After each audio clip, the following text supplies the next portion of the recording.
Bonjour à toutes et à tous, et bienvenue sur la chaîne. Aujourd'hui, nous allons plonger ensemble dans un épisode d'ici tout commence qui risque de marquer les esprits, le mercredi le 20 août 2025, avec le numéro 1245.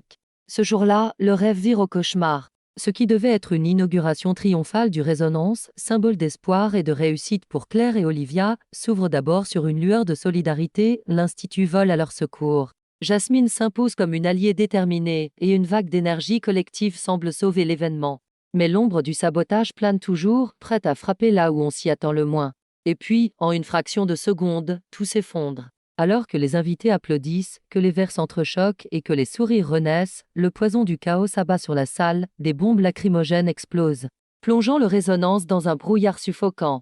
Cris, chaises renversées, convives en panique, et au milieu de cet apocalypse, un drame encore plus intime se joue. Jim s'écroule, frappé dans l'ombre. Tandis qu'une silhouette mystérieuse disparaît dans la nuit. Ce n'est plus seulement une soirée gâchée, c'est une déclaration de guerre. Qui se cache derrière cette attaque? Quelle est la véritable cible? Et surtout, jusqu'où ira cette menace qui pèse désormais sur eux tous? Préparez-vous, car cet épisode ne se contente pas de surprendre, il frappe en plein cœur, il questionne, et il nous entraîne dans une spirale dramatique dont nul ne sortira indemne. Restez bien jusqu'au bout, car nous allons décortiquer chaque instant de ce 1245 d'exception, où l'amitié, la trahison et la peur se mêlent dans une intensité rare.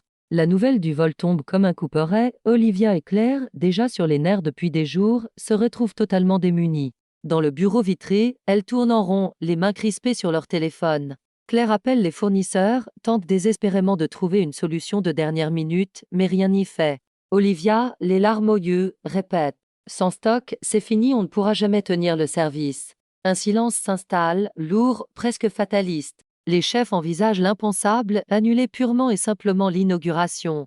Claire, la voix brisée, avoue qu'elle ne comprend pas qui peut leur en vouloir au point de saboter ce rêve naissant. Olivia, elle, redoute surtout l'humiliation publique, une annulation serait vue comme un aveu d'échec. C'est alors que Jasmine, restée en retrait jusque-là, ose prendre la parole. Les yeux brillants de détermination, elle lâche. Et si on demandait de l'aide à l'Institut? Clotilde, Tessier, ils ont tout ce qu'il faut au Doubla. Si on récupère leurs produits, on peut sauver la soirée.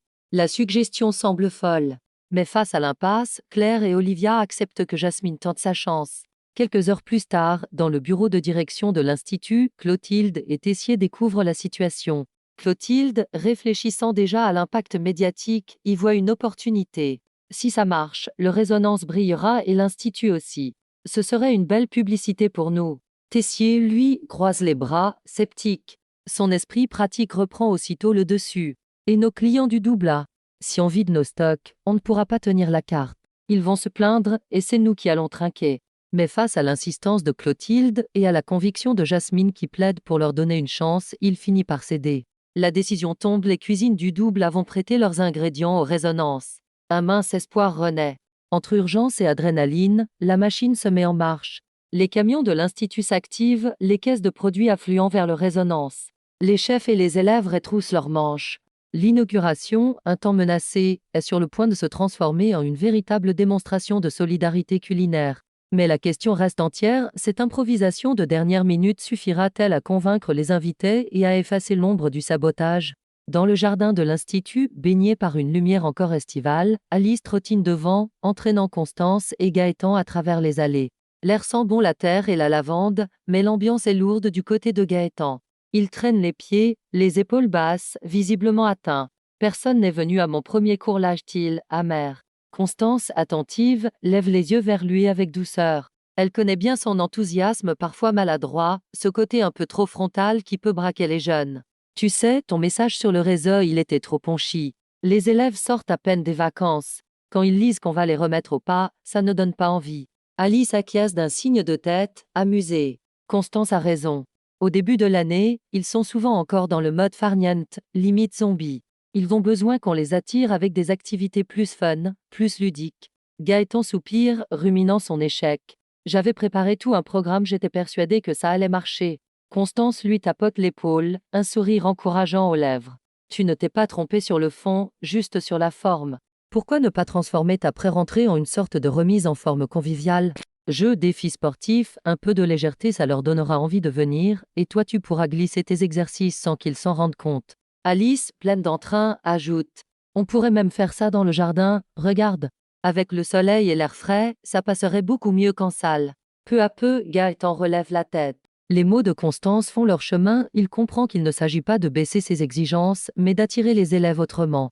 Un déclic semble naître, transformer la contrainte en jeu, la discipline en énergie positive. Dans les cuisines du Résonance, l'effervescence bat son plein. Jasmine s'affaire à dresser des assiettes quand une silhouette familière se faufile derrière le comptoir Jim. Elle se fige, partagée entre la colère qui subsiste et l'épuisement qui l'écrase. Laisse-moi t'aider. Sa voix est ferme mais teintée d'une sincérité inhabituelle. Jasmine le dévisage, méfiante. Mais il poursuit. J'ai trouvé quelqu'un pour me remplacer au restaurant éphémère, je suis libre pour vous filer un coup de main. Olivia et Claire, qui surveillent l'organisation, échangent un regard rapide. La situation est tendue, mais l'urgence prime sur les rancunes personnelles. Claire tranche. Très bien. Tu seras en binôme avec Julia. Un silence pesant s'installe. Julia relève la tête, interloquée. Jasmine serre les mâchoires, mais ne dit rien. Le duo improvisé promet des étincelles, et pas seulement derrière les fourneaux. Pendant ce temps, au comptoir de Jude, l'ambiance est moins cordiale. Mathéo, Gary et Billy griffonnent des idées de cocktails sur une serviette. Mojito revisité aux herbes de l'Institut, propose Gary. Ou un spritz maison à base de fleurs comestibles. S'emballe Mathéo. Billy sourit, ravi de l'énergie créative du trio. Mais soudain, une voix trop enjouée les coupe. Et si vous faisiez un cocktail avec du sirop de violette? J'ai lu que c'est tendance sur Instagram. C'est Ninon, perché sur son petit tabouret, les yeux pétillants et son carnet de fiches à la main. Elle s'incruste sans complexe dans la conversation, notant tout comme si elle faisait partie de l'équipe. Mathéo lève les yeux au ciel, Gary soupire bruyamment. L'agacement est palpable. Plus tard, à voix basse, Billy lâche à ses deux camarades. Je voudrais tellement l'adorer, c'est la sœur de Pénélope, quand même. Mais elle est atroce. Un constat que les garçons approuvent d'un signe de tête, tout en cherchant une excuse pour échapper à cette nouvelle recrue envahissante. Dans la cour de l'Institut, Gaëtan affiche un large sourire en accrochant une banderole colorée « Olympiade de l'Institut tout ensemble ». Autour de lui, quelques élèves s'approchent, intrigués. L'ambiance se veut festive, parcours sportif, épreuves culinaires revisitées façon jeu, défis d'adresse, tout est pensé pour créer un moment de cohésion avant la rentrée officielle. Ninon, qui passe par là avec son éternel petit carnet sous le bras, s'arrête net. Ses yeux pétillent. Dames Olympiades. Mais c'est génial. Elle s'imagine déjà participer à toutes les épreuves, à la fois concentrée et appliquée comme dans un examen. À ce moment, Pénélope s'avance vers Gaëtan, hésitante. 10. Gaëtan, est-ce que les personnes extérieures à l'Institut peuvent participer? Il réfléchit à peine avant de répondre. Bien sûr. Plus on est nombreux, plus ce sera fun. Ninon, qui a tout entendu, affiche un sourire ravi. Elle se tourne aussitôt vers sa sœur. Tu vois? C'est un signe. Je vais participer. Mais son enthousiasme retombe un peu quand elle baisse la voix. Pénélope, j'ai l'impression que Billy ne m'aime pas trop. Elle est gentille, mais je le sens, elle m'évite. Son ton se fait fragile, presque enfantin. Pénélope soupire doucement, posant une main rassurante sur son épaule. Ne te fais pas des idées. Billy a juste besoin de temps pour t'apprivoiser. Elle peut paraître dure parfois, mais ce n'est pas contre toi. Ninon hoche la tête sans trop y croire, mais son regard reste fixé sur Gaëtan et son organisation. Les Olympiades pourraient bien être l'occasion rêvée pour elle de montrer une autre facette d'elle-même et, qui sait, peut-être de convaincre Billy qu'elle mérite sa place dans leur petit cercle. Sous la verrière lumineuse du Résonance, l'atmosphère est feutrée mais studieuse. Les assiettes défilent avec élégance, chaque plat mêlant créativité et équilibre. Tessier, installé à table, observe chaque bouchée avec ce regard critique qui fait trembler la plupart des chefs mais, fait rare, ses lèvres esquissent un léger sourire. Face à lui, le fils du chef Honoré Laurent, invité de marque, partage son enthousiasme.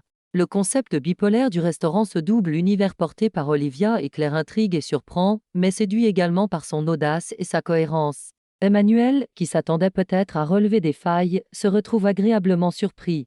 Finalement, ce n'est pas qu'un joli discours marketing, ça tient la route. Saisissant l'occasion, Tessier fait une proposition. Et si votre père, le chef Laurent, venait animer une masterclass à l'Institut? Les élèves seraient fascinés d'apprendre de lui. Le fils Laurent, visiblement flatté, promet d'en parler à son père. En coulisses, Clotilde n'en perd pas une miette. Elle s'approche d'Olivia et lui glisse, sincère. Bravo. Tu as fait un travail remarquable avec Claire. Olivia, touchée, adresse un sourire discret à Claire, qui esquisse un signe complice. L'épreuve de l'inauguration, le vol de la camionnette, les doutes, tout cela semble déjà loin. Aujourd'hui, le Résonance prouve qu'il peut trouver sa place dans l'univers gastronomique. Dans la cuisine encore animée par les allées et venues des élèves, Pénélope débarque d'un pas vif. Son regard est sombre, et dès qu'elle aperçoit Billy, Gary et Matteo, elle ne perd pas une seconde pour lancer. Franchement, vous abusez. Vous avez complètement laissé Ninon en plan. Surpris par le ton, les trois échangent des regards gênés.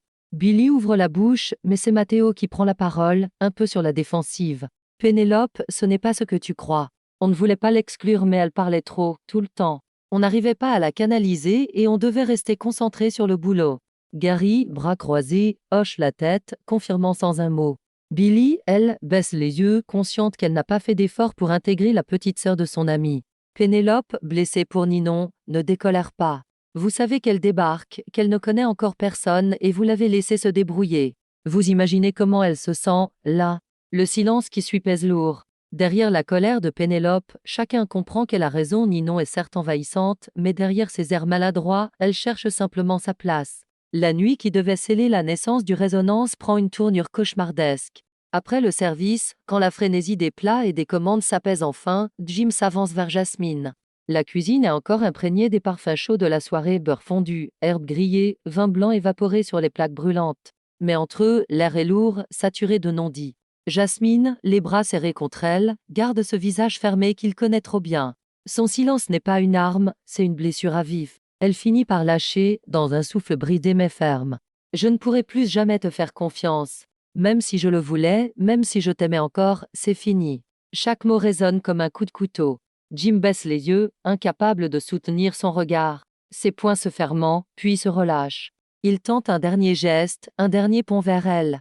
Jas, je sais que j'ai tout gâché, je le sais. Mais laisse-moi une chance, juste une.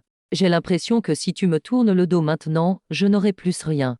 Elle détourne la tête, la gorge nouée, incapable de répondre. À cet instant précis, un tonnerre d'applaudissements résonne dans la salle. Claire et Olivia viennent de monter sur l'estrade pour prononcer leur discours. Un instant, tout semble suspendu. Les verres s'entrechoquent, les invités sourient, les mots d'Olivia se veulent rassembleurs, ce lieu n'est pas qu'un restaurant. C'est un espace de rencontre, de saveur, d'avenir. Claire ajoute, émue, merci d'avoir cru en nous, malgré les doutes et les obstacles. Mais alors que les applaudissements redoublent, un bruit étrange fend l'air. Un petit sifflement sec, puis un autre. Et soudain, une fumée opaque jaillit, se répandant à une vitesse effrayante. Dame bombe lacrymogène. L'effet est immédiat. Les convives se mettent à tousser violemment, leurs yeux se rougissent, leurs mains cherchent à tâtons une issue. Les cris montent, d'abord isolés, puis collectifs. Chaises renversées, verres brisés, tables heurtées. La panique s'empare du Résonance. Olivia tente de crier, mais sa voix s'étrangle dans la fumée. Claire attrape des clients pour les guider vers la sortie, le visage couvert d'un torchon humide. Jasmine, suffocant, cherche désespérément Jim du regard. Et lui, malgré les larmes et la brûlure dans ses poumons, aperçoit une silhouette qui s'éclipse par une porte latérale. Une présence fuyante, nerveuse, comme si elle attendait ce moment. Jim n'hésite pas. Son corps agit avant sa raison. Il fonce, bousculant tout sur son passage, slalomant entre les convives paniqués. Chaque respiration est une torture, chaque pas un arrachement, mais il s'accroche à cette ombre comme à une vérité à découvrir. Il tend presque la main quand tout bascule. Un bruit sourd dans son dos, un coup sec et brutal, d'une violence maîtrisée. La douleur éclate à la base de sa nuque. Son corps vacille, ses muscles lâchent, son souffle se coupe. Dans une fraction de seconde, il perd pied. Jim s'effondre. Le choc de son corps contre le sol résonne à travers le chaos comme une détonation intime. Ses yeux se fermant, sa conscience s'éteint, avalée par le noir. Autour de lui, c'est l'apocalypse. Les invités hurlent, piétinent pour sortir, renversent des assiettes, des bouteilles. Jasmine, suffocante, pousse des gens pour se frayer un passage. Elle distingue enfin sa silhouette étendue, immobile, à moitié dissimulée par la fumée. « Jim !» crie-t-elle, la voix brisée. Mais la silhouette qu'il poursuivait a déjà disparu, engloutie dans la nuit. Et dans ce chaos, une vérité terrible s'impose. L'inauguration rêvée du Résonance est transformée en scène de guerre. Les regards échangés, les sanglots, les corps qui toussent et trébuchent ne laissent place qu'à une seule question, qui a orchestré cet acte. Et surtout jusqu'où ira cette menace qui plane désormais sur eux tout. Et voilà, chers passionnés d'ici tout commence, cet épisode du 20 août 2025, le 1245, s'achève sur un souffle coupé, entre drame et mystère. Ce qui devait être l'apothéose d'un rêve pour Claire, Olivia et toute l'équipe du Résonance est transformé en véritable cauchemar collectif, un sabotage en pleine inauguration. Des convives suffocants dans la panique, et surtout Jim, gisant au sol, victime d'une attaque aussi brutale qu'inattendue. Mais derrière la peur, une vérité s'impose, quelqu'un, dans l'ombre, tire les ficelles. Quelqu'un qui ne recule devant rien, ni la peur, ni la violence, pour briser cette réussite naissante. Le Résonance survivra-t-il à ce coup porté en plein cœur? Qui se cache derrière cette silhouette fuyante aperçue par Jim? Et jusqu'où cette spirale de menaces et de représailles est-elle prête à aller? Une chose est certaine, après ce 1245, plus rien ne sera jamais comme avant. Le danger s'est invité à table, et il ne quittera pas la scène de sitôt. La suite promet d'être explosive, et chaque détail compte désormais pour dénouer ce piège invisible qui se referme sur nos personnages. Dites-moi en commentaire qui, selon vous, est derrière cette attaque. Et surtout, pensez-vous que Jim se relèvera de ce drame? On se retrouve très vite pour décrypter la suite et croyez-moi, ce n'est que le début d'une intrigue encore plus sombre et haletante.